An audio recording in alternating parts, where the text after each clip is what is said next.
మీరు చూస్తున్నది Gandikota dam back water. కానీ భారతదేశ చరిత్రలో మర్చిపోలేని ఒక భయంకరమైన సంఘటన ఈ ప్రదేశంలో జరిగిందని మీకు తెలుసా?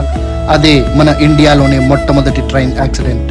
బ్రిటిష్ వారు భారతదేశాన్ని పరిపాలిస్తున్న సమయంలో చెన్నై నుండి ముంబైకి బయలుదేరిన మెయిల్ రైలు 1902 సెప్టెంబర్ 12 ఉదయం 3 గంటలకు కడప జిల్లా ముద్దనూరు మండలం మంగపట్నం రైల్వే స్టేషన్కు చేరింది.